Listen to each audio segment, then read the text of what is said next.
BJP party office ভাঙচুর করে তাতে আগুন লাগিয়ে দেওয়ার অভিযোগ উঠল তৃণমূল আশ্রিত দুষ্কৃতীদের বিরুদ্ধে। ঘটনাটি ঘটেছে রাজপুর সোনারপুর পুরসভার ২৬ নম্বর ওয়ার্ডের জগদ্দলে।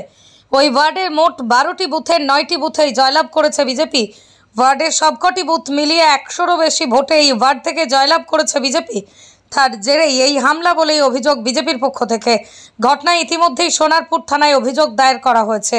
এই ঘটনায় তৃণমূল নেতৃত্বের সঙ্গে যোগাযোগ করা হলে অভিযোগ অস্বীকার করেছে। অন্যদিকে অভিযোগের ভিত্তিতে ঘটনার তদন্ত শুরু করেছে সোনারপুর থানার পুলিশ। আমরা ভারতীয় জনতা পার্টি সোনারপুর দক্ষিণ বিধানসভার এই ২৬ নম্বর ওয়ার্ডের একটি পার্টি অফিস ছিল দীর্ঘদিনের। এই পার্টি অফিস থেকে গতকাল রাত্রিবেলা তৃণমূলের দুষ্কৃতীরা পুড়িয়ে দিয়ে গেছে, সমস্ত আসবাবপত্র নষ্ট করেছে। পার্টি অফিসের ছাদটাকে, ওই টিনের সেটটাকে নষ্ট করে দিয়ে গেছে, দরজা ফরজা সব ভেঙে দিয়ে গেছে, যা আসবাবপত্র ছিল সব বাইরে বার করে আগুন ধরিয়ে দিয়ে গেছে।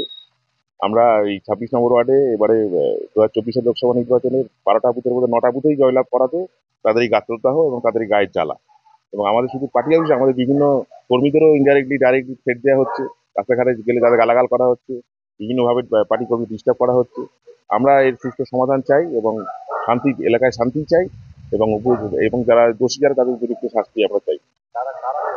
তৃণমূলের দুষ্কৃতীরাই করেছে, তারা হেরে যাওয়ার ভয়ে তারা এই অত্যাচার চালাচ্ছে। হ্যাঁ, পুলিশ প্রশাসনকে আমরা জানিয়েছি, আমরা আমাদের লিগাল সেলের সঙ্গে কথা বলেছি, আমরা থানায় অভিযোগ দায়ের করেছি। আমার অরিজিৎ মুখার্জি, সোনারপুর দক্ষিণ ২ নম্বর মন্ডলের সভাপতি।